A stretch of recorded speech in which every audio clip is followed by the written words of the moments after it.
Kelly, and I'm the Agriculture and Land Use Policy and Advocacy Officer with the Irish Environmental Network.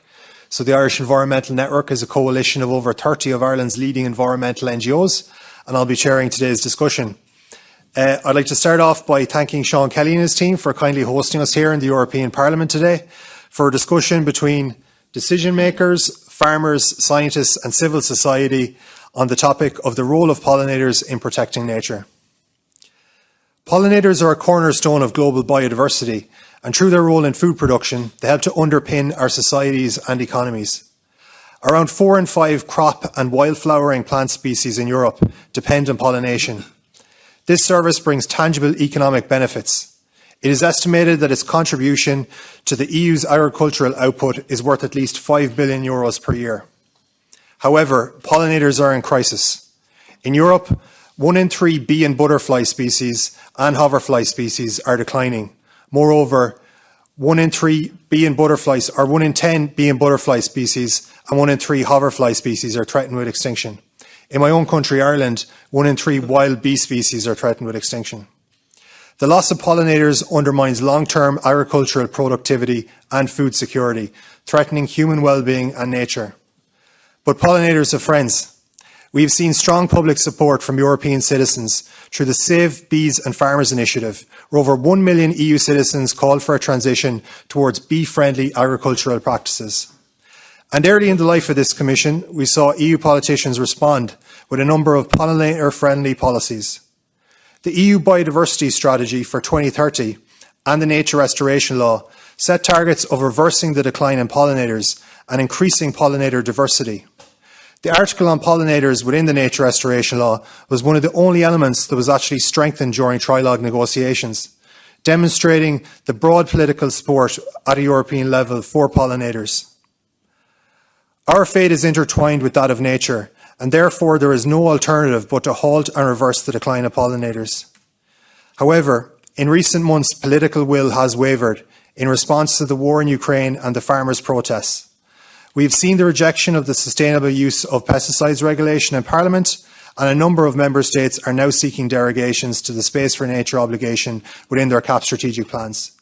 The Nature Restoration Law itself may once again face resistance in next week's plenary vote. Through conversations like this one today, we must start re-engaging and listening in order to find a way forward for pollinators, nature and farming in Europe. I'm going to hand you over now to our host and first speaker, Sean Kelly. Sean Kelly is a member of the European Parliament for Ireland's South constituency, a position he has held since 2009. He's a member of Fine Gael and part of the European People's Party and is Fine Gael's leader in the European Parliament. Sean sits on the European Parliament's committees on international trade, industry research and energy, and constitutional affairs. Sean is a former president of the Gaelic Athletic Association, and in Ireland, Sean initiated the Be Better campaign, an initiative aimed at raising awareness about the declining population of pollinators and promoting actions to protect their habitats. Over to you, Sean. 2 Kellys and 2 Seans here on the platform. So I would like to welcome you to the European Parliament and thank you for being here today. I feel this is very timely because speakers will go into details, but there are many pieces of legislation that will affect pollinators and the state of our lands in terms of both productive as well as sustainable. I am happy to see respected stakeholders and academics on the panel today. Joseph, over here on my left, a professor of ecology. Sean, who is an Irish farmer from Tipperary, and Fintan himself, as he said, from the Irish Environmental Network.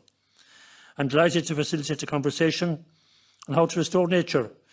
And I have spoken to many stakeholders with differing views and perspectives over the last number of months and weeks.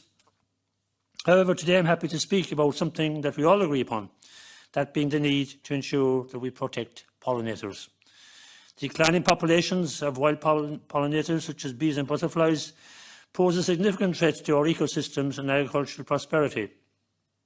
From the farmers and other stakeholders I speak to, this threat is taken seriously. But we need evidence-based actions to be implemented to reverse this trend and ensure a future for both our environment and our vital agricultural sector.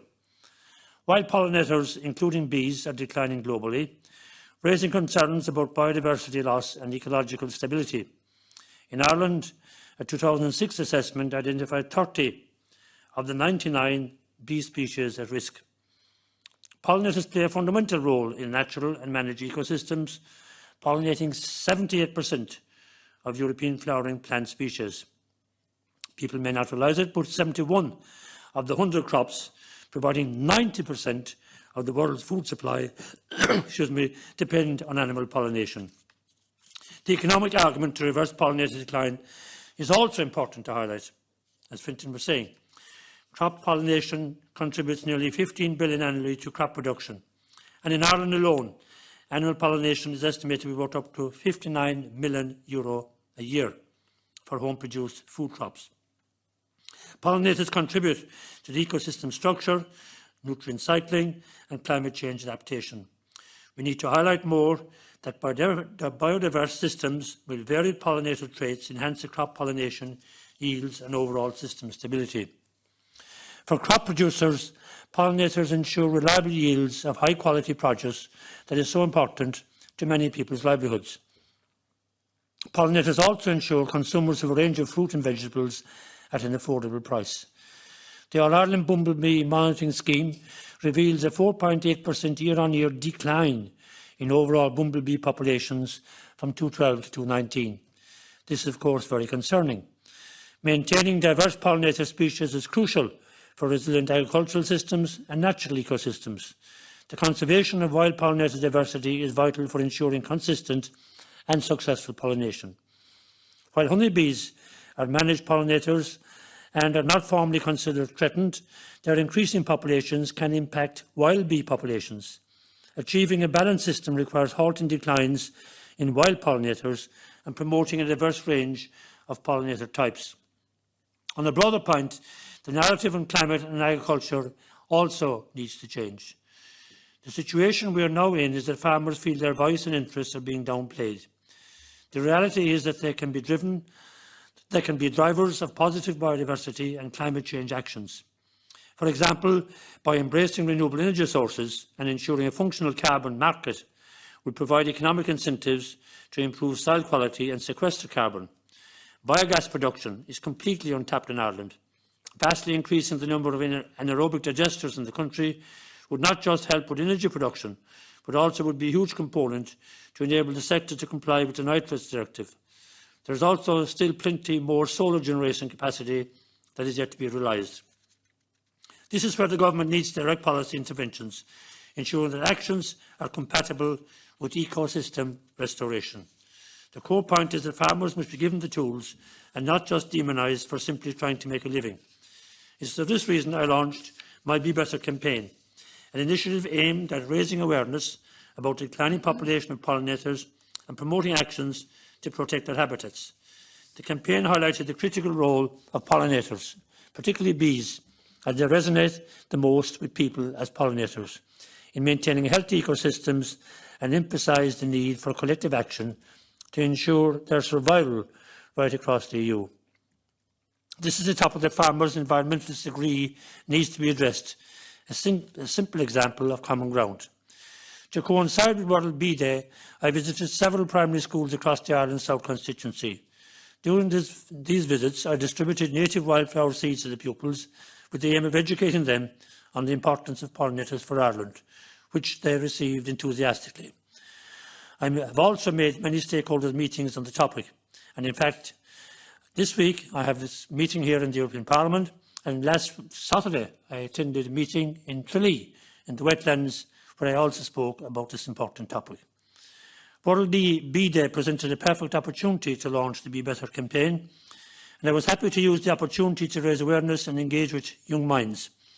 My main message was that without bees and pollinators, the colourful and distinct natural beauty of Ireland's landscape may be lost. Recognising the importance of individual actions, the Be Better campaign was designed to encourage everyone to contribute to the preservation of pollinators. Simple steps such as planting native wildflowers, herbs or legumes in yards, community spaces, unused ditches and land can make a significant positive impact. For instance, clovers and other legumes are rich in nectar and pollen, providing crucial food sources for bees and other insects. As a former teacher, I've always recognised the importance of education in shaping the future. The campaign aimed to further engage schools in this mission by encouraging the establishment of the likes of pollinator-friendly school gardens, which many have actually taken up. Such gardens could include flowers and plants that enable students to witness the benefits of pollination firsthand. When it comes down to it, ensuring a just transition means inadequate supports and proper incentives have to be in place. I support restoring nature and the Green Deal more broadly, and my record proved this. I have voted for every single piece of climate and energy legislation that has come through Parliament, trying to make each as practical and achievable as possible, sometimes against the majority of my own political group, such as the CO2 standards for cars and vans, emissions trading scheme, and of course the nature restoration law. There's a lot of hassle about that. But actually, Fintan, I think it's going to be passed. From what I hear, I think the majority will be bigger than it was in Parliament. Hopefully. So that's fingers crossed. That's next week.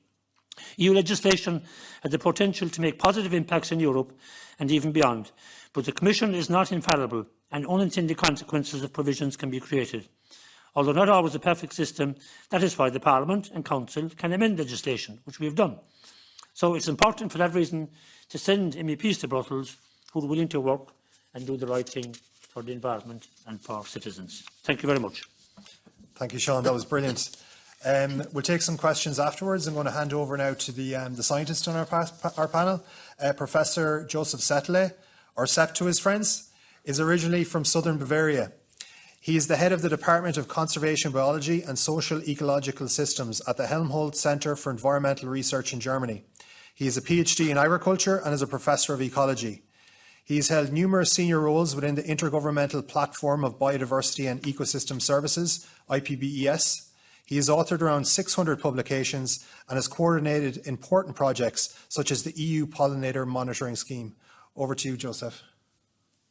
The only non-Irish one on the panel here, but I feel quite at home. It's okay. Thank you very much.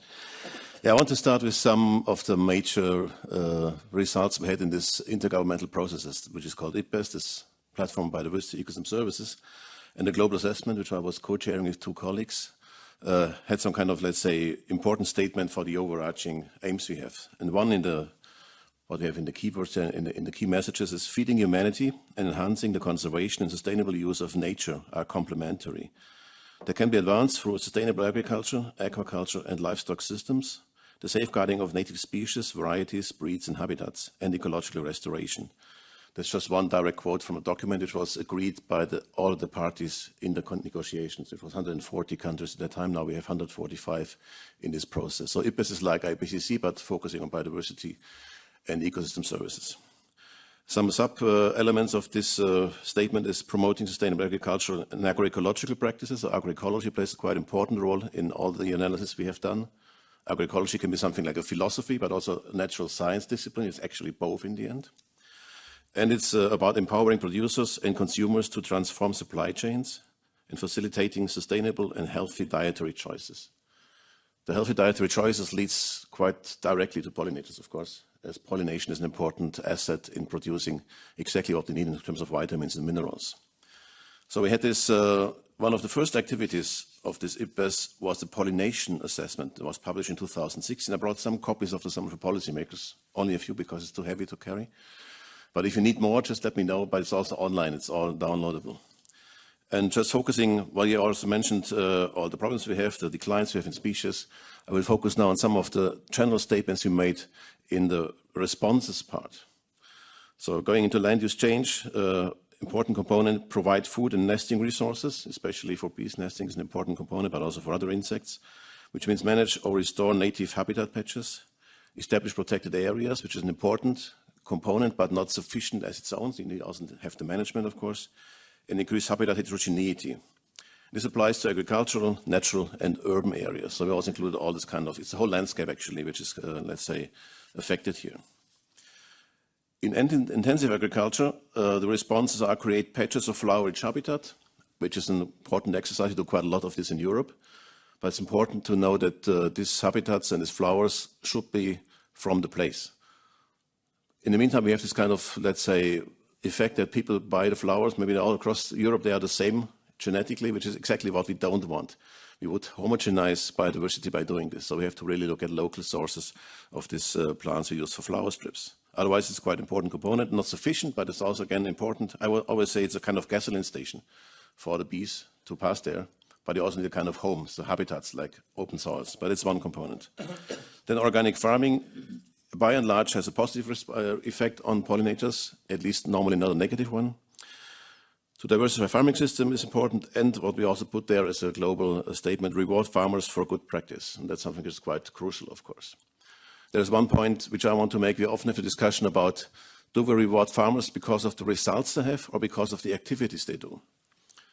If you look at the result, it's critical because you cannot really be blamed if there is no biodiversity in the surrounding. You do the right thing, but there is no bee coming. So that's really maybe not the right way to, let's say, link this to the success, rather to link this to the activity. So if the activity itself is important, is good for pollinators, by and large, is already something good which we should, let's say, reward farmers for. Because the rest is beyond your own control. But it's there, different scientists, different views on this, but it's my view. And I have an agricultural background, it's a bit more practical one also. We did also some work on pesticides. So actually I was in charge in the pollination assessment of all the drivers, and pesticides was one of them. The responses there was raise standards of risk assessment, the regulation of pesticide use, reduce usage, that's very obvious, and there are options for this. There are good results which show that you can also achieve quite a lot with much less application of pesticides. There are some studies from France, 50–60% less insecticides have nearly the same yields, for example. Looking for integrated pest management, that's also well known. Then train farmers, extensionists and land managers in best practices, but also, last but not least, adopt technologies to reduce spray drifts and dust emissions, which is quite important in some of these neonic pesticides, for example, which have been, let's say, through dust storms, went all over the landscape and destroyed lots of biodiversity far beyond the fields where they have been intended to. In climate change, the responses are difficult. Of course, you have to avoid climate change. It's very obvious. That's very clear. And the responses in terms of pollinators are largely untested, but could potentially include targeted habitats creation or restoration to increase refuges and connectivity. So connectivity is another important component on the landscape scale if it comes to biodiversity as a whole, but also to pollinators in specific. And increased crop diversity also creates a large degree of resilience of your systems. Diversity normally always adds to resilience of systems. The more diverse you are, the less you are prone to, let's say, sudden effects of, I don't know, drought, for example, or whatever it is. That's also true for forests, for example, only for agriculture. So this was the examples we had in this pollination assessment already back in 2016. So it's not brand new, but it's still very much up to date. Well, unfortunately, things take quite some time to get implemented, but it's something we know on a global scale. And of course, in the end, it comes to break this down to the local scale. And you will talk about this in a moment, I guess. To be more concrete in terms of activities we do, or maybe one thing to summarize, we also had in the global assessment, the drivers and their priorities. So how much has different drivers have affected biodiversity and services. And this so far was led by land use and sea use change, and the rest part is land use change, followed by direct exploitation, then it comes pollution, then we have climate change, more or less the same already now for the last 50 years as an effect on biodiversity, and then invasive species. That's kind of the top priorities, the top 5 in this sequence. And if you go to pollinators, it's all about land use and land use change. When you talk about drivers, it doesn't necessarily always mean it's negative. No? So lots of the land use we did historically created a high level of diversity. So the driver itself is neutral, but has very different effects. But in our case, most of the effects of the changing in land use had negative impacts on biodiversity and on pollinators. But it also means the solution is the same. No? You have to change the driver, you have to change the direction of the driver. And thus we have lots of options here in the context of pollinators. So coming to the concrete things we are doing on the scientific side, there was a PPA, Preparatory Parliamentary Action, which just finished now, which I had the luxury, honor, task, whatever it is, to coordinate, which was called SPRING. SPRING stands for Strengthening Pollinator Recovery Through Indicators and Monitoring. That's the acronym there. It was a 2.5 years thing, which was finished now last January, actually in Brussels. We had an event here in Brussels on exactly this. And there we had a look at where we are in terms of monitoring, in terms of what we can do, in terms of indicators. We had quite some important components there. One we started with was working on butterflies, because there's quite a lot of knowledge on butterflies, especially in Europe, available due to many citizen science activities. So in Butterfly Conservation Europe, which is a foundation on the European scale, we have now 27, so all EU countries, running the same method all across the landscape to assess butterflies. It's a kind of transect methods every 1 to 2 weeks. People go out there and count butterflies on certain distances in their kind of transect which they're walking.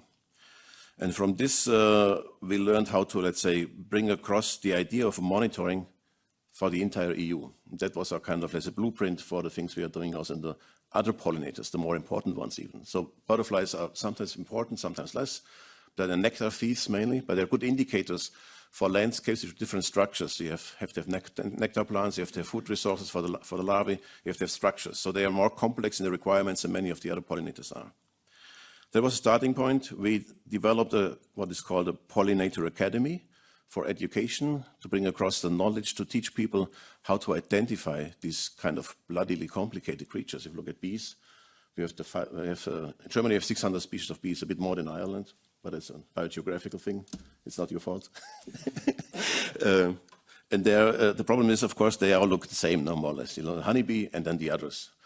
And getting into this is quite complicated, but we managed to get a lot of people involved, at least to step by step go into further detail to know the different families of bees or within the genera. So that's something which is working, but it's a lot of effort. But if you're open-minded and interested, you can be a bee expert after, let's say, 2 or 3, 4 years, something like this. That's something which also came out of the thing we did.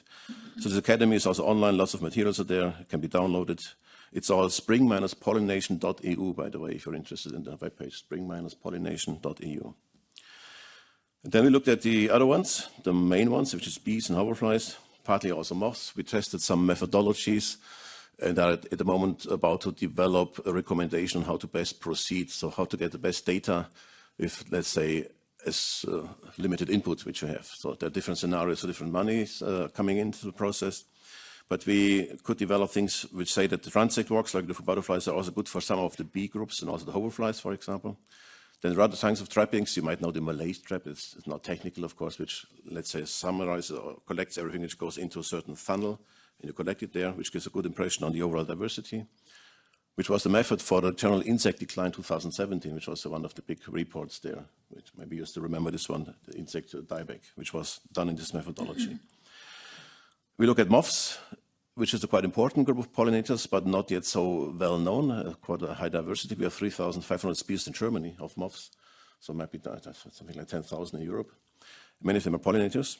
And there's something which is still in the early stage, but we try to involve farmers in assessing moths, and it's, some tests are going in the Netherlands, which show it's a quite good thing to do. We have a bucket with a kind of small LED lamp on top, and you just collect overnight what's coming in there. You take pictures in the morning.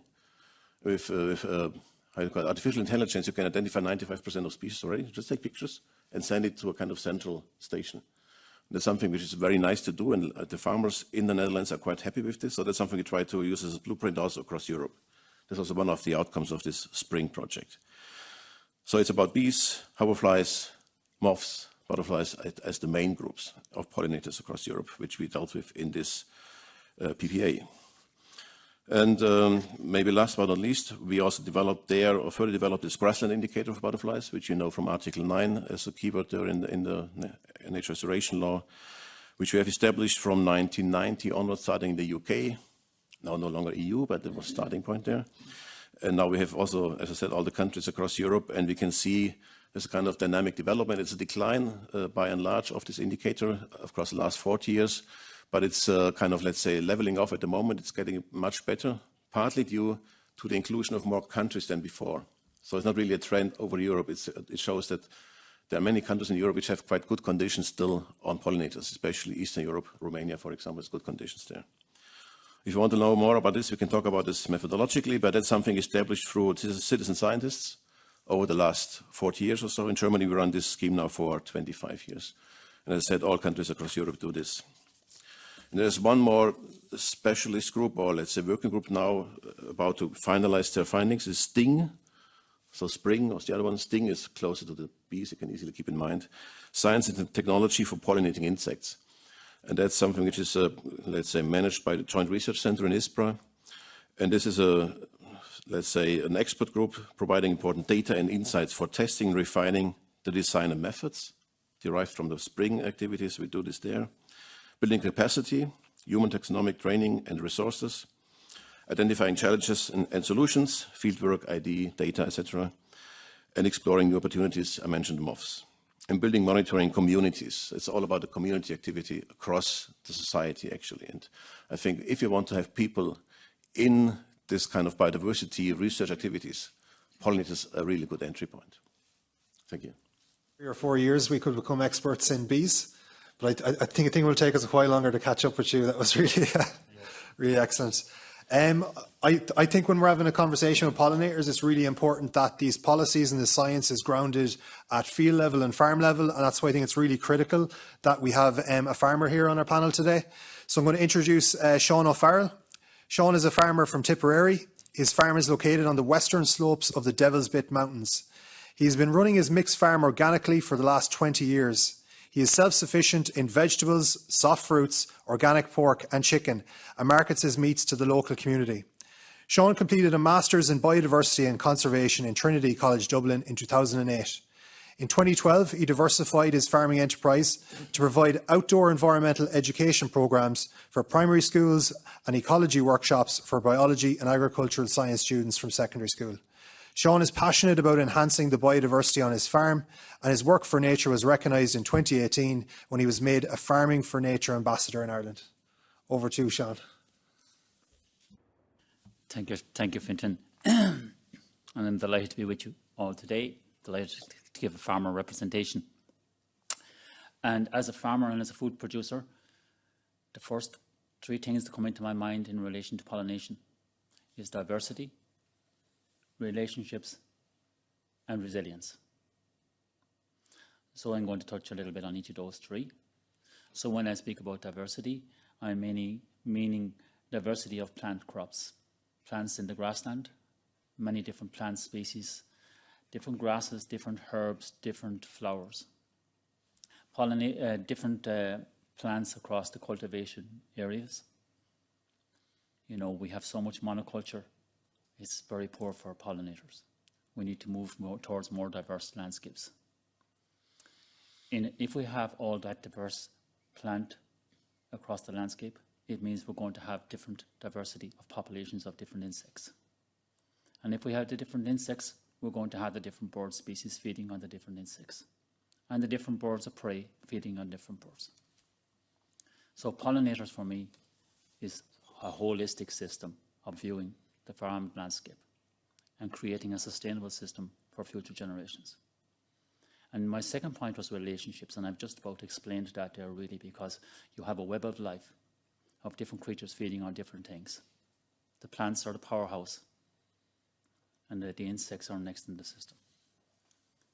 Okay, and then the third word I mentioned was resilience. And if you have a broad spectrum of diversity of many different species, the system is going to be much more resilient to shocks from extremes of weather as we are experiencing now.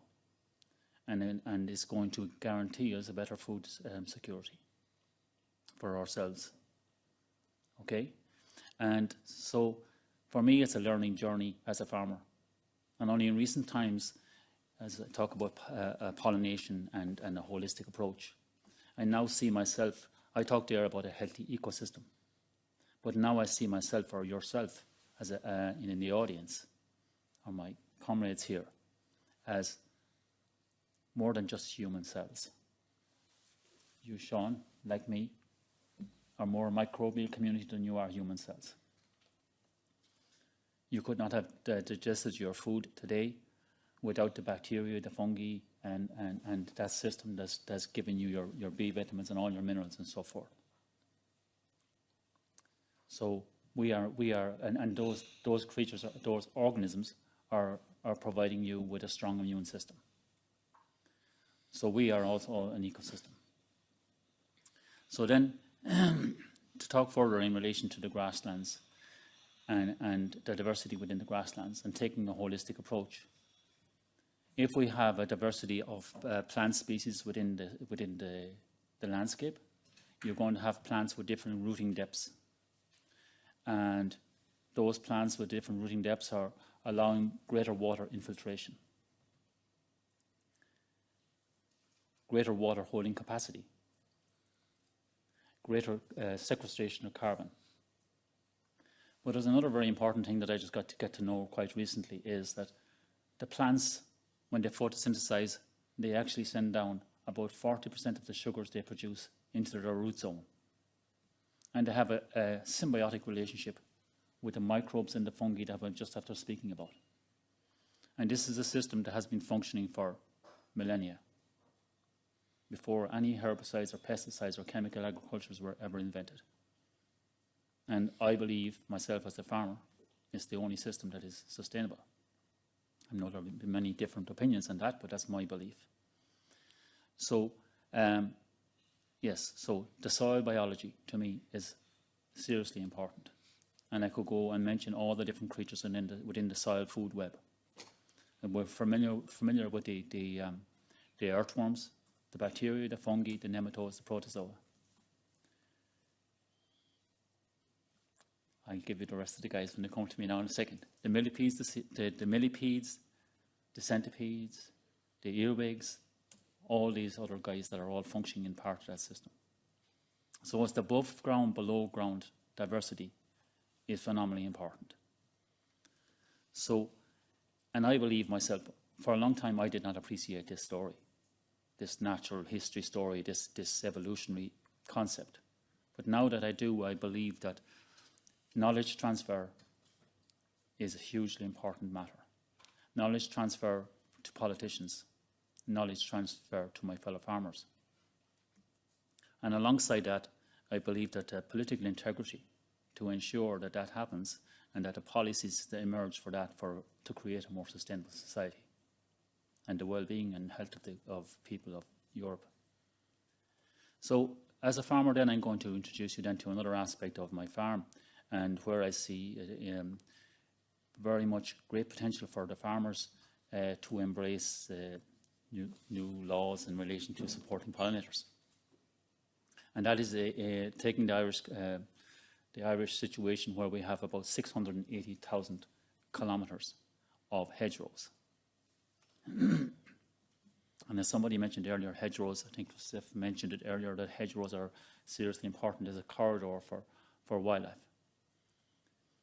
But in Ireland, regrettably, we have made a fashion out of creating hedgerows like the height of this structure here. Totally inadequate for a bird or for pollinators. If you are a song thrush, you want to be up there to sing your song in the morning. If you're a blackbird, you want to maybe a little bit lower down. If you want to be a robin, you want to be maybe here. And a wren is going to be lower down here. So structural diversity in a hedgerow is so important. Next to that, I would say species diversity.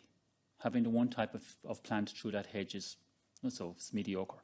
But if you can have 20 or 30 different plant or tree or shrub or lower layer plants within that hedgerow, you have a continuity of flowering throughout the year, and then you have a continuity of berries coming through the year, and then you have a continuity of food source for the pollinators.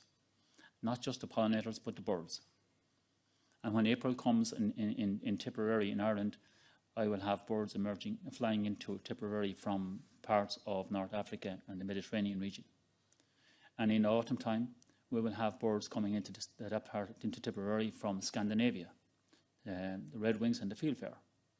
So the hedgerows in Ireland are a serious value in terms ecologically, and also to the farmer as he tries to manage and take care of his animals in terms of shelter and shade, and even also, I would say, water holding capacity and keeping water in the landscape.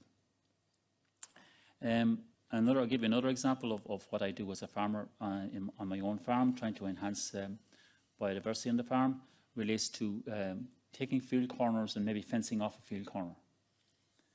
And I might get maybe 70 native tree species, 70 different native tree species.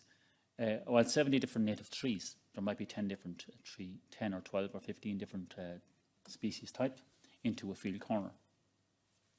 So my aim is to, again, try to manage the water flow in the landscape. My farm is semi-upland. So I'm trying to hold back water and not have it flooding my field below or whatever. So I'm managing water. I'm creating a habitat. I'm creating a method to sequester carbon, and I'm also providing for my own well-being as I continue to age through the decades in my own life. You know, so that's an important part for me on my farm, is the well-being of myself into the future. So and on to my next example of creating habitat for pollinators and wildlife in general. The soil on my farm is quite varied. So I can find a place on my farm where I can, without damaging any other habitat, put in a pond. And I leave the pond to nature, and it will self-seed. Self-seed with the insects and self-seed with the water plants and plants around the edge and so forth. Some of these might be mints or meadow sweets or whatever, and there'll be pollinators using those plants. But again, as I mentioned earlier, there's a lot of much wider benefit from putting in a pond, not just the pollinators. But I noticed, and I was speaking to Fintan there as well about that, I was amazed to see how much it was used by the swallows, you know what I mean? And quite quickly the wild duck has moved into the ponds, you know. So the insects, the minnows, the fish, and even the bats by night are feeding on the insects emerging from the pond. So, you know, I feel there's a in Tipperary at home in Ireland, there's a varied landscape, and there's many places where there's ponds can be easily added in to create new habitat and to halt that loss of biodiversity. So those are just kind of the examples from my own farming experience. If I was to outline, outline a few of my fears as a farmer, and I suppose since 2012, 2012 was a seriously wet year, and that was the year that made me really sit up in terms of the impacts of climate on my farming operation. So I actually reduced my animal numbers a little bit, and I diversified into doing other things. But I'm trying to build up the soil as well in terms of the soil water holding capacity and so forth. And I mentioned earlier, and I could nearly forget, but I like to bring along a little prop, you know, because so for me, if you have soil with a diversity of many different plant species within it, and different rooting depths, and a lot of microbial activity, that soil is acting like a sponge. And that's why I think many European politicians must be recognizing at the moment that we seem to be coming into a serious challenge of water stress and maybe almost a broken water cycle. And for me personally as a farmer, I see this as a consequence of how we have been farming for the last 50 years in terms of our impact on that sponge, through the impact on that biology in the soil, but also the weight of machinery and the compaction on the soil. So water is hitting the soil, much of the water is running off, no longer going into the sponge and no longer replenishing the groundwater. So that's one of my big concerns. You might say, where's your scientific data? It's my intuition. To a certain extent, it's based on intuition. So then also another fear, of course, is relating to politicians and policy around sustainable food system. I have a document here, and it was produced by the European Commission, Scientific Advice Mechanism towards a Sustainable Food System. And on the executive summary, it says that despite the achievements above in terms of progress in the EU food system, the European food system is currently neither sustainable nor just with respect to the environment, social and economic elements. So I can well appreciate that as a farmer. The farmer is getting the squeeze from what I would see as the corporate sector in terms of what he has to pay out for his fertilizers, his food and his inputs on the farm. And on the other side, he's getting the squeeze from the market in terms of what the corporate multiples are offering, 49 cents and below cost selling and so on and so forth. And I suppose in a way there's also another element to that, in that the food consumer is more distant from the food kind of producer. They see the supermarket as being the producer. And so that's something I think that, as I say, it's a fear of mine that the politicians are reneging on, I would say. No, we're not addressing, the politicians are not addressing it. And that is going to be hard to reach targets for protection of pollinators and the environment as a whole, unless that's, for me, if that system is not addressed. So that's it. I'm almost finished in that I have a few hopes. I hope we learn from past mistakes in terms of how we protect natural resources. And I am pleased, I suppose, with the move in Ireland towards more regenerative farming systems. And I hope that food is treated not just as a commodity, but as a source of nutrition and well-being for the society across Europe. And, oh yes, I think policymakers and farmers need to consider pollination and the natural environment as relating to what those three words I mentioned earlier: diversity, relationships, and resilience. So thank you. Q&A session. Do we have any questions from the floor?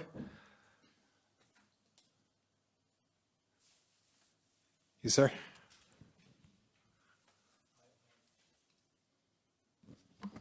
Hello.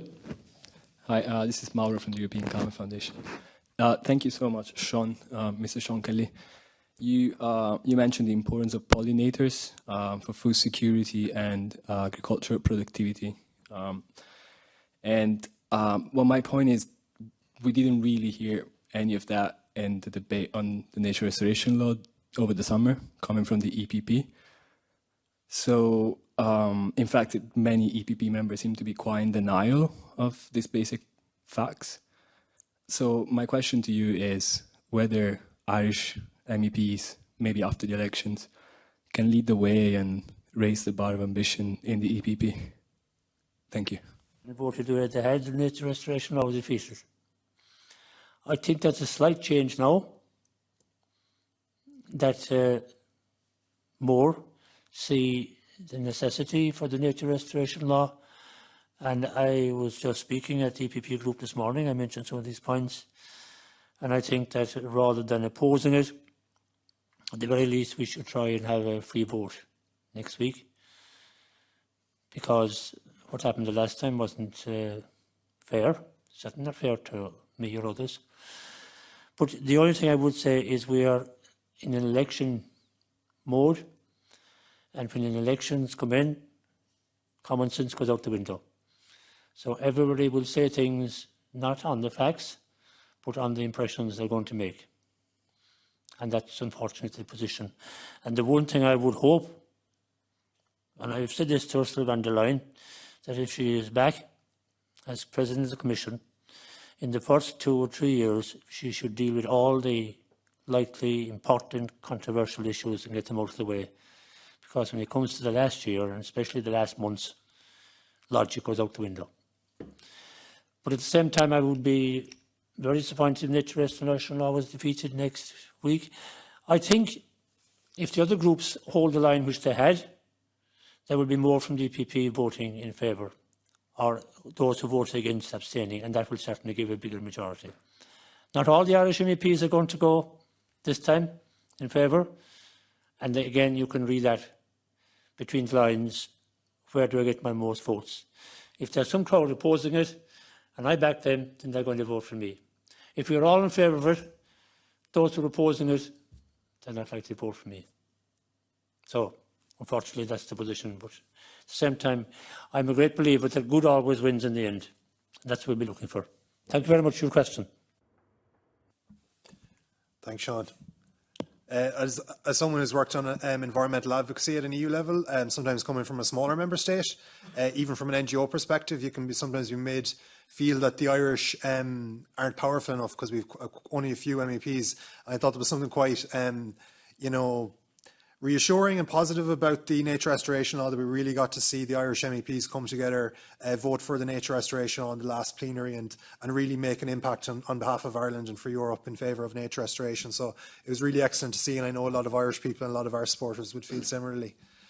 So thank Sean again for his leadership on the nature restoration law. Have we any other questions? Yeah, you here. Sure.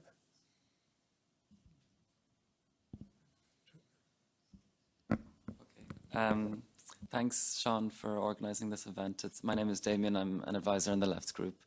But this has been really, really interesting discussion so far, and to hear from both experts from on the ground implementing on a day-to-day basis and from the scientific community. I've learned a lot already in a short amount of time, so thank you very much.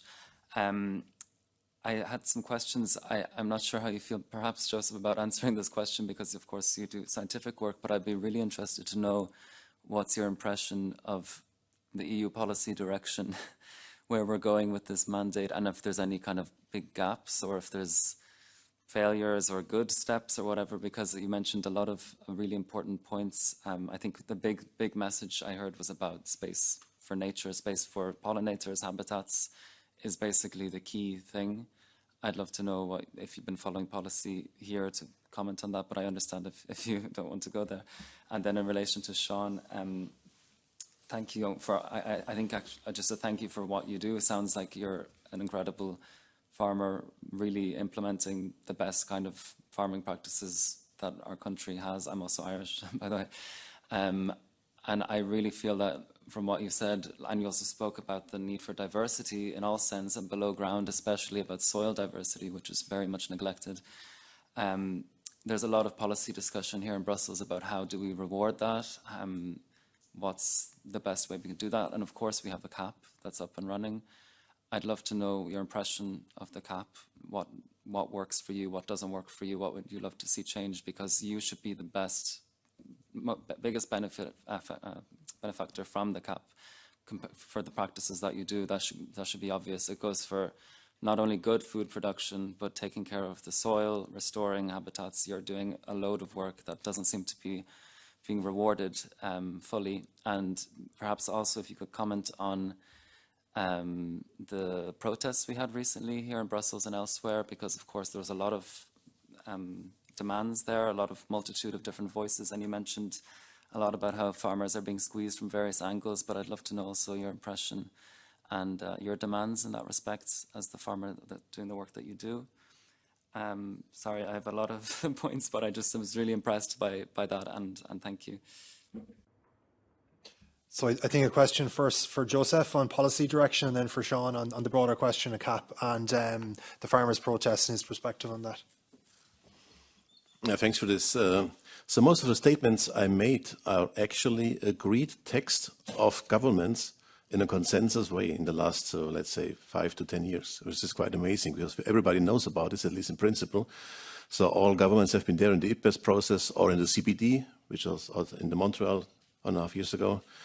And this was agreement, for example, I just read one text, Target 7 of the Montreal Agreement. Reduce pollution risk and negative impact of pollution from all sources by 2030 to levels that are not harmful to biodiversity and ecosystem function and service, considering cumulative effects, including reducing excess nutrients lost to the environment by at least half, including through more efficient nutrient cycling and use, reducing the overall risk from pesticides and highly hazardous chemicals by at least half, including through integrated pest management, based on science, taking into account food security and livelihoods, and also preventing, reducing, and working towards eliminating plastic pollution. There's just one quote of a text which was agreed, in this case, by 198 countries. So there's what I did, I just repeated these things more or less with some interpretation on my side, but maybe that was only 10%. So we had all the knowledge there, even formally the acceptance by the politicians, by the policymakers. But then look what's happening. I like this word of the last year, kind of absence of any kind of, let's say, not minded, but the votes in the last year, you can just forget about it. In the starting of the new period, you have to do the things which are maybe sometimes crucial or sometimes cruel. It depends on how you look at it. Maybe both. So my impression is that policymakers tend to ignore what they, at least formally, being part of the system, have agreed on. So I think you can't repeat often enough these kind of basic things which are already agreed scientifically, and even in the connection, in the exchange with all of them. So there's a long process, like from the climate change negotiation, like all these processes, all consensus. So the SPMs I brought with me are consensus document with all governments, word by word. And that's something where I always get in touch with, let's say, civil society to really just bring back the word which the politicians, policymakers, together with science, have already agreed upon. So we are far away from this. There are many gaps. And if you look at the nature restoration law, for example, how it evolved in the last year or so, it was ups and downs, more downs than ups in principle. At the moment, it's still okay-ish, but many of the things which have been, let's say, kicked out as things where we all have agreed already. The European Union has a voice as a union, and all individual countries in these processes. And they all have agreed on these statements. Maybe that's enough what I can say right now. So my first perspective is, well, despite of this, I will never give up to bring across what we have as knowledge in terms of, let's say, improve and support policymaking, even if it doesn't necessarily happen like this. But you cannot always just say, okay, it doesn't happen, so you have to do this, you have to stay active. That's my attitude as a scientist. Still, I'm not policymaking, we're just bringing across the message and trying to find common grounds, which we found, it looks like, at a certain stage. And then later you have the feeling, maybe not.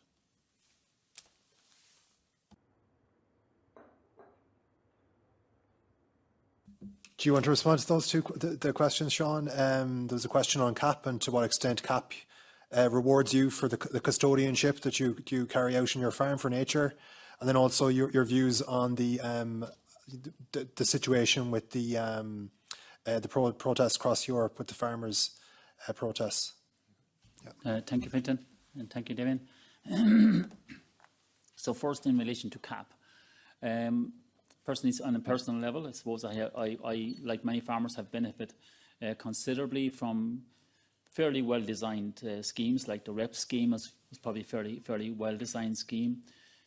It tended to be maybe a 5-year scheme, you know, and I suppose if I would find one weakness among some of these schemes, like the REP scheme and the GLOS scheme and the current acre scheme, and maybe the current acre scheme is making some amends maybe to a certain extent, and that is that to have an education message within that why am I getting paid for doing this? Farmers will follow the money.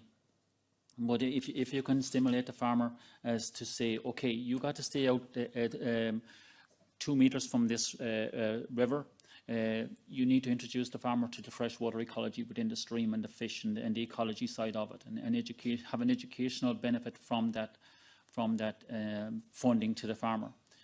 That's just my opinion in relation to that. I suppose also another aspect of it is that maybe if the schemes could be more longer term, and there can be more benefits. And I suppose also, I think another area that farmers can benefit and are keen to engage in is kind of peer-to-peer learning.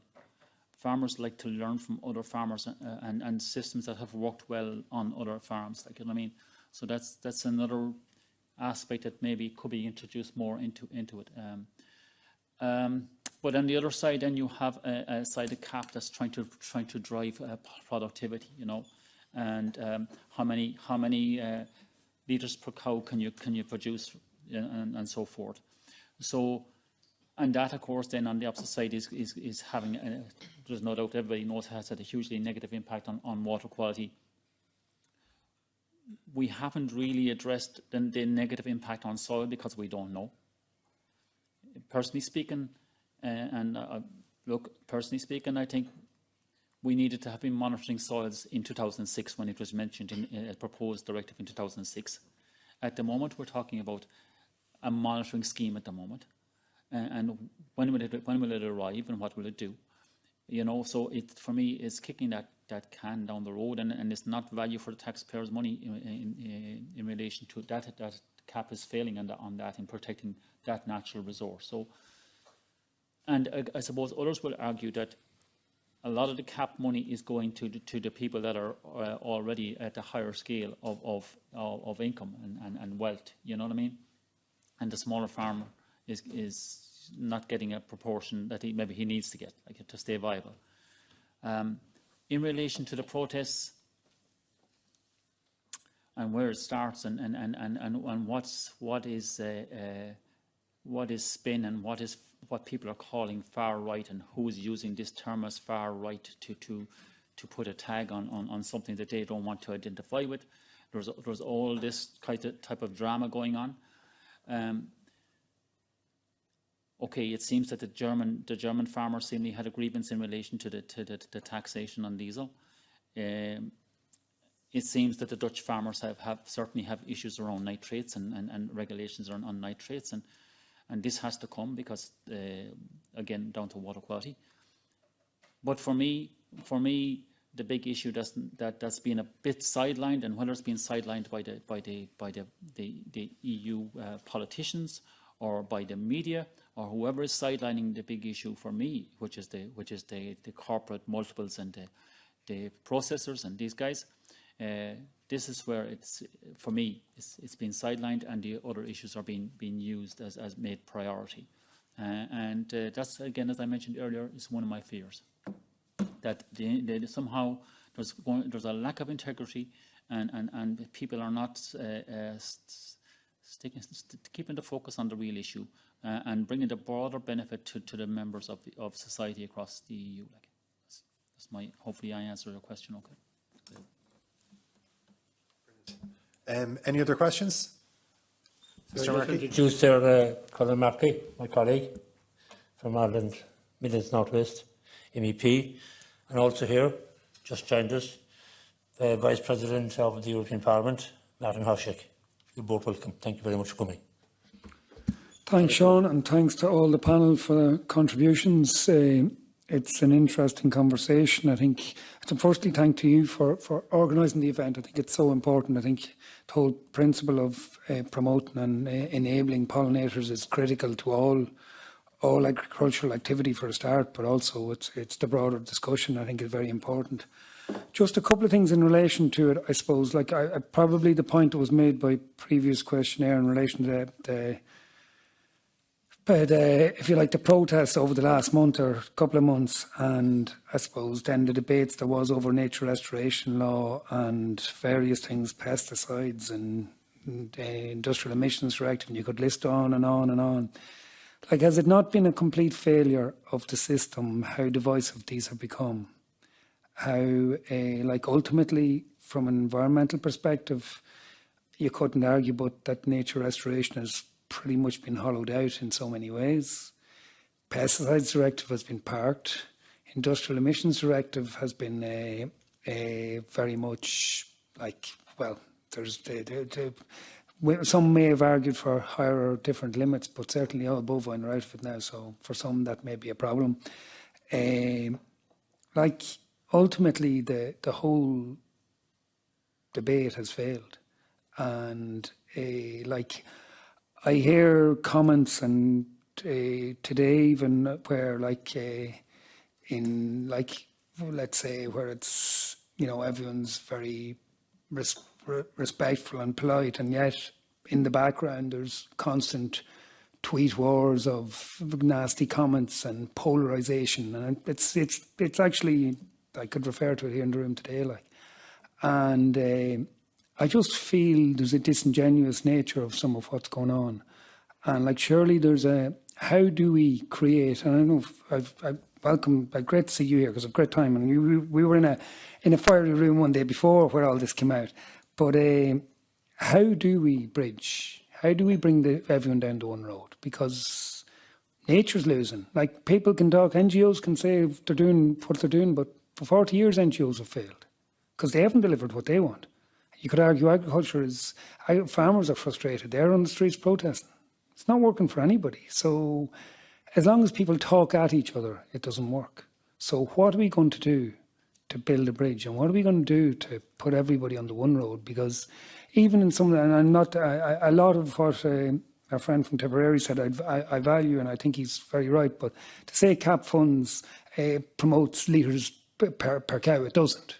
So, like, we just need to get our story straight. I'm not being overly critical. I think a lot of what you're saying is I have a really great time for, and you're right about compaction in soils, and you're right about the need for to value and nurture soils. But sometimes you can stray into things that don't represent the truth either, and I think we have to be very careful not to do that.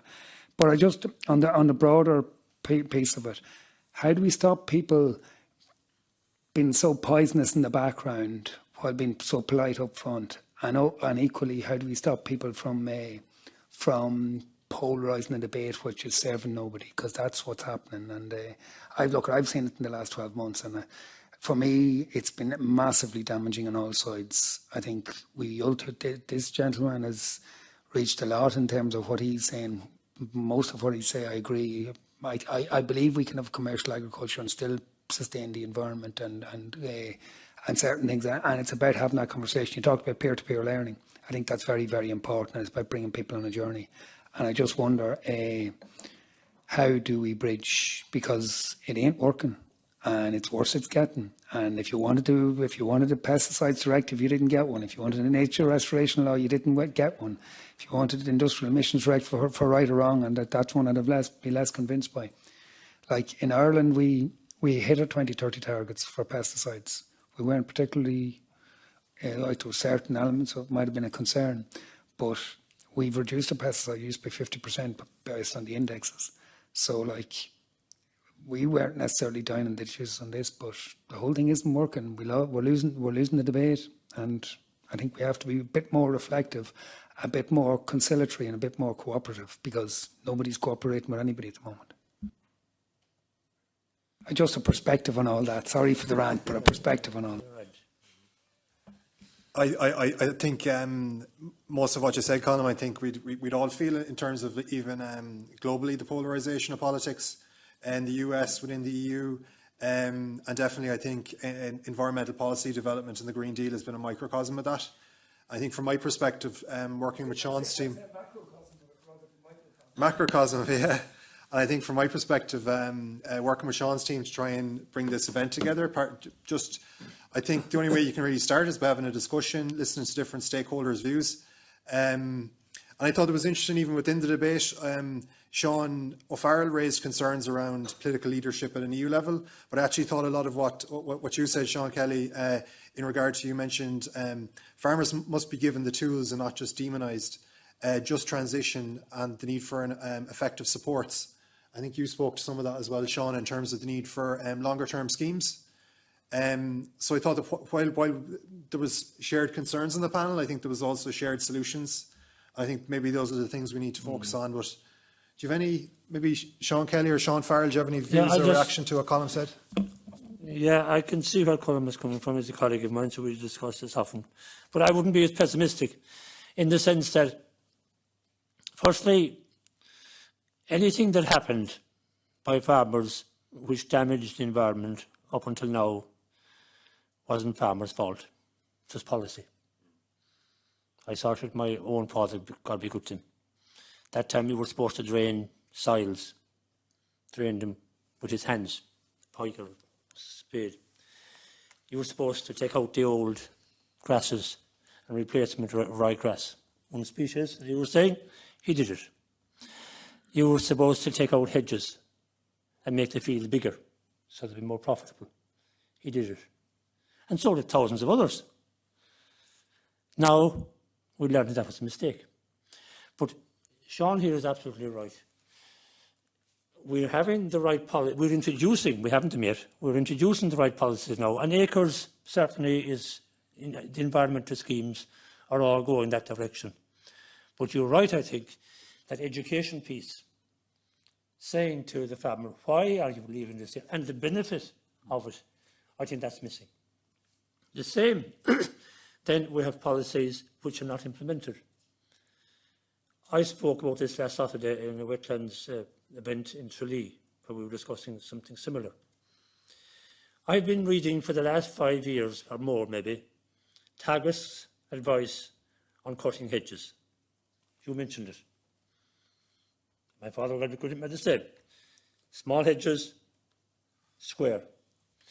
I've been reading for the last 5 years, or maybe longer, Tagus advice that all hedges should be in an A shape. Wide in the bottom, high, narrow, the very point you made. The policy now is to do that.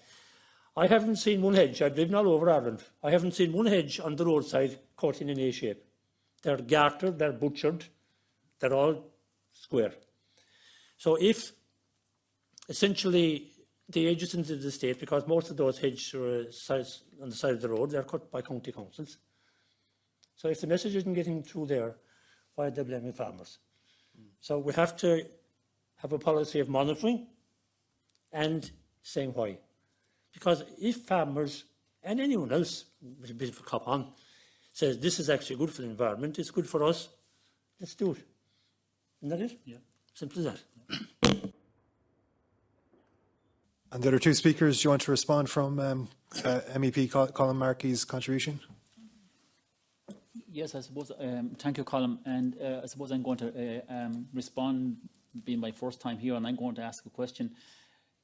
Where are the corporates in the dialogue? Are they the ones that are behind the curtain lobbying? I'm speaking it out as I feel it may be, you know? And who's going to bring them into the room and get a fair play for the farmer? Because as long as we have this curtain and the farmer is getting squeezed, the environment is going to struggle. And so I just wonder about this. I'm speaking from my heart on this. I'm wondering how directly are they involved in a dialogue for a sustainable food system that is good for everybody. So I'm kind of throwing back a question to everybody without answering yours.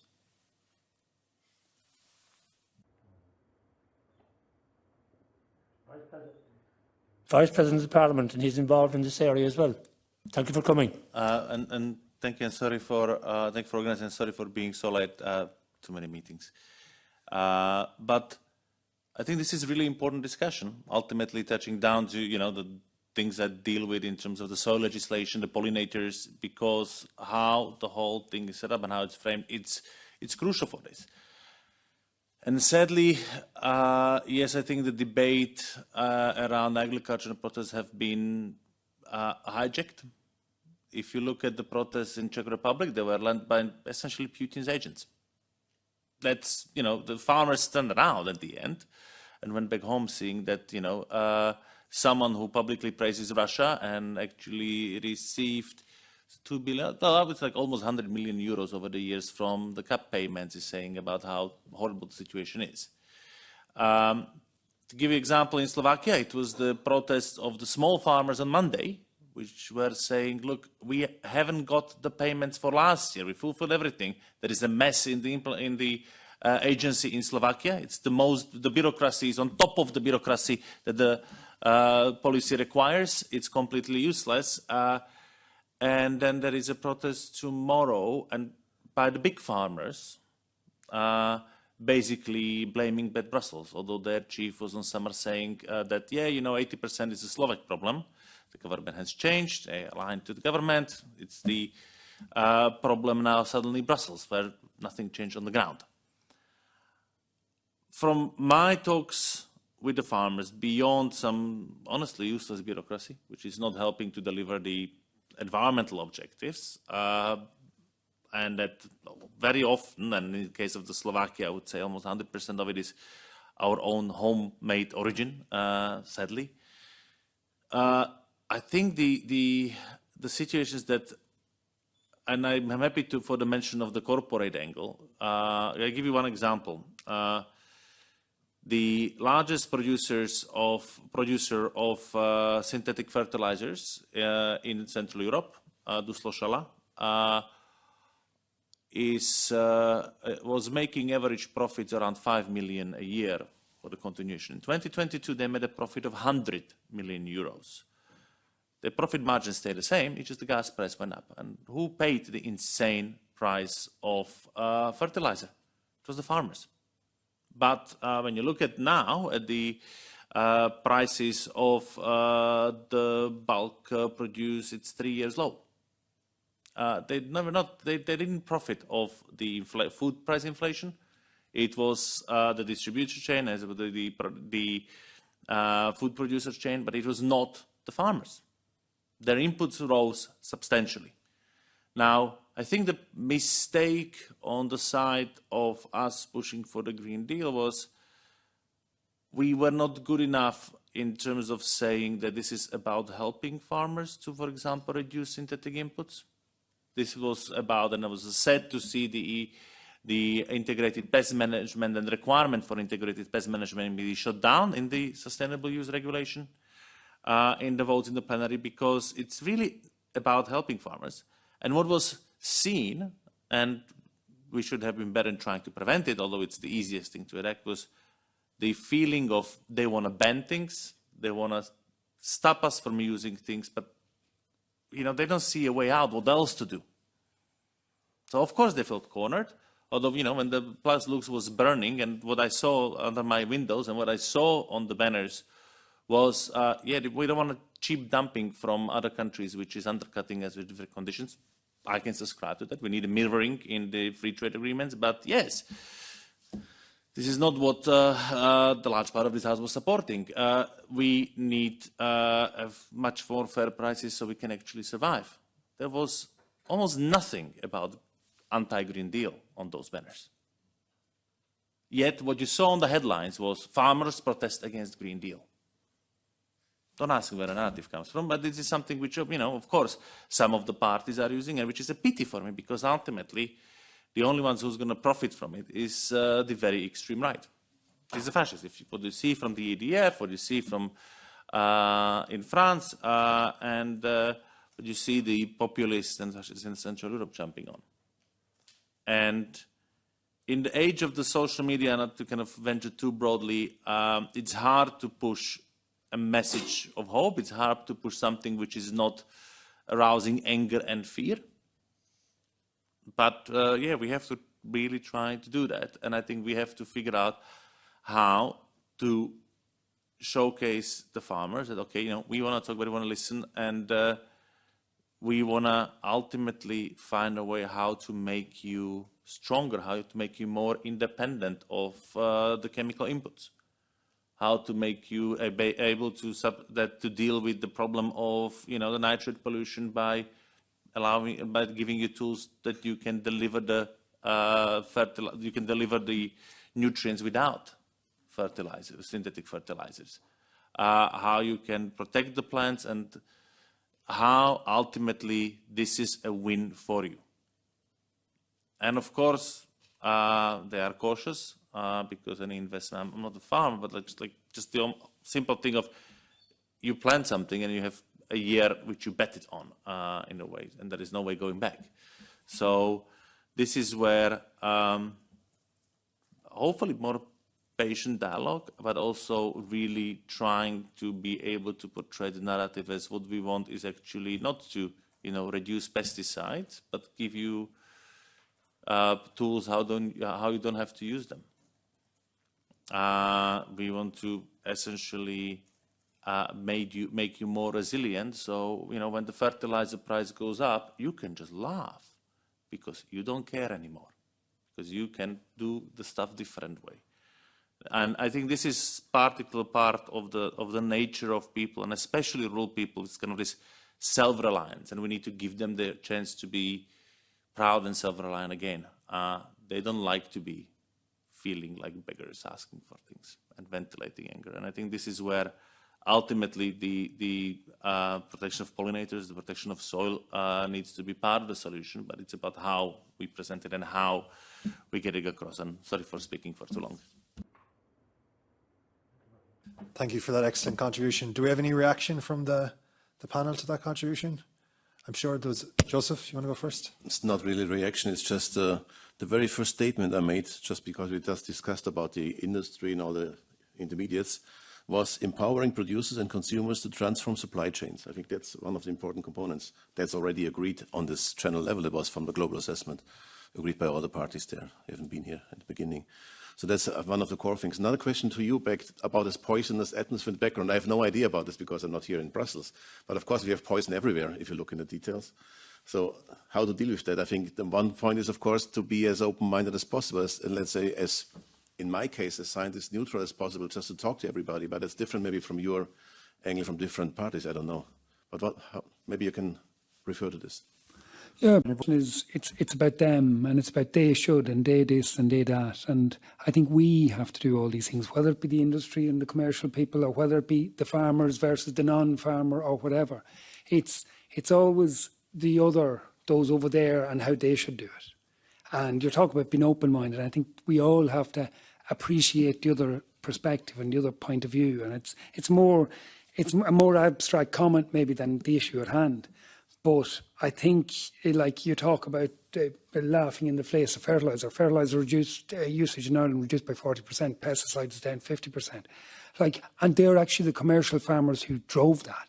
IPM is much bigger in Ireland than it was previously, and it's the commercial, the high-end commercial farmers that drove that. So there's not a nice little farmer and a big nasty farmer. There's not a big nasty industry and a nice little. Yeah, I agree fully with the points around where in the supply chain the power lies with the supply, the consumer and the producer, and that there is definitely an imbalance there. But I do think I still get back to the most important point to me is our nature of dialogue is not working. Like there are people with my point of view, and your point of view is over there, it is polarising. And how do we begin to bring everyone into the one room? Because it's presented like that. Sean said like the farmers are led by what would you call it, by policy, but farmers are led by commercial direction as much as they were led by policy, and like land use strategies, prioritising certain values and different values, all that has never really got into the mix. And I just think we continue in a debate here today again of people talking at each other rather than actually sitting around. And like even if you look at Ursula von der Leyen's dialogue on agriculture, it's 27 different. I don't think it's really going to be from the ground up. I think it's as much commercial as it is farmer driven, and I don't think at any level to what was referred to as the peer-to-peer conversation, that's not happening. And that peer-to-peer conversation is not happening between the environmentalist and the farmer as much as it is between the farmers. And there's where we need to start. We're all in this together, and if we point the finger to someone else is wrong, then we've lost the battle before we start. And I think that's, no matter how much people say it, I think that is happening all the time. Like you talk about the changes, what we've achieved, I would say there's more achieved in reduction in fertiliser usage and pesticide usage in the last 2 years because of the war than there ever was by any legislation that was brought in this Parliament, which is interesting. So it might not be about giving them more rules. It might be about working with them to find the solutions that they can work with. Because what we've layered upon layer, what people, and it was said that the kickback was on Mercosur and was on diesel in Germany. The reality is the kickback was on layer upon layer upon layer of legislation that they could see was making no difference. And myself and Sean were on a call yesterday where someone brought up the point about the hen harrier. And the hen harrier legislation was brought in 20 years ago, has delivered no more hen harriers. So it's not working. It's not working for the farmer. It's not working for the environment. So we have to reverse back and see what's different. And I don't think the layers upon layers of legislation, I would be deeply frustrated with the nature restoration law, even as it was originally constructed. With the pesticides directive, I think was quite good. I think it was quite progressive, gradual. But I think most of the legislation we're doing is, number one, it's not stakeholder led. And number two, it's not actually, it's all, every time, it's the same with, let's say, our green transition in terms of decarbonising if you like, fossil fuel, removing fossil fuels. It's all about ambitions. But if you take Ireland and offshore wind, we had 7 wind turbines 20 years ago. We've put 1,000,001 policies and ambitions and targets in place. We've 6 now. So targets and ambitions and policies and rules don't work. But try sitting down with people and working out how to do this, and we'll all do it together. Might work a lot better. And I've been accused of not doing my job when I said we have too much regulation and that we needed to, if you like, you're a legislator, you're meant to legislate. No, you're meant to have good legislation. It doesn't necessarily mean more legislation. And I just think all the way we're missing the point in terms of stakeholder-led, everyone in it together, cooperation. And I, as much as I listen to the comments here today, I still hear polarising points. And we've had this conversation. I'm all for sitting down and let's have the conversation. I think your speakers here today are very good. But there's too much, I'd say, on this side of the room, there's a lot more polarisation than there is up there, as it so happens. And I listen to the comments the people in this room make up and down, and they can be very polarising. So I think they can champion the cause here today, but they can go out of this room and be very polarising, and that isn't helping anybody. Thanks, Colin. I might actually comment on the hen harrier point. That's something I've been involved in personally since 2015. I was invited onto the hen harrier threat response plan consultative committee, and I thought that was really, as I said, a microcosm of some of these issues as well. And through that process, we actually advanced a results-based scheme for farmers to help restore the hen harriers. And last year we had, I think, like 1,590 something farmers involved in that. So you imagine quite a lot of money invested in to marginal farming activity where there isn't a lot of opportunities really with the market pressures. So I would say that within the hen harrier conservation scheme, or hen harrier sort of but this is the point. I feel I know I'm definitely going to comment on that. I would feel that farmers have played their part, that NGOs have worked constructively with farmers to set up a very good scheme. Farmers have participated and they have delivered quality habitat for hen harrier. I think the problem is around, and on the point of bureaucracy, is that other sectors, so the forestry sector within Ireland, have not implemented the Habitats Directive properly. The wind energy sector have not implemented the Habitats Directive properly. And as a result, we have a situation where 6 SPAs within Ireland, they're 52% covered in forestry. This is an open habitat species. We've got maybe in the region of 300 wind turbines. So the situation there is, no matter how much work the farmers do, we're still going to have a collapse in hen harriers. And that's what we've seen. We've seen a 59% collapse in Annex 1 protected species, the most studied species in Ireland, as a result of the failure to implement laws that have been in place for decades. So I think that's a good example of, where we don't have too much bureaucracy in that instance. We have very straightforward rules around appropriate assessment, which weren't implemented, and it's actually detrimental to farmers who mightn't have access to those schemes in the future, obviously, if the species disappeared. I think we have to leave it at that because we're out of time. I just want to say that the consultation is vital. And in fairness to Ursula von der Leyen, she said it at her State of the Union address, and she said it this morning at our group meeting, that she's opening a structured dialogue with industry and farmers. And if that structured dialogue is positive, and if it's properly conducted, I think then we can at least get a better understanding of where we're going. She also mentioned about reducing bureaucracy by 25%, which would come to Colin's point about regulation. If she's successful in that, she's a miracle worker, but hopefully she will. At least she's going in the right direction. And then, of course, there's the policy of one in, one out, which we don't really properly introduce. But at the same time, I think without nature restoration, without the Industrial Emissions Act, then we would have no policies at all and things would get worse. We're at least on the right trajectory. We're trying to do what's good for the environment. We're trying to do what's good for biodiversity. We're trying to do what's good for pollinators. And if we work together and particularly monitor, I think monitoring and assessing and adjusting if things aren't working, then we can do it. And I would say in the next mandate, it will be more about implementing and ensuring that what we are supposed to be doing, we're delivering. And if we're not, we're adjusting.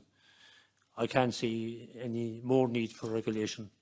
We have enough of it, and let's implement and make sure it works for the environment.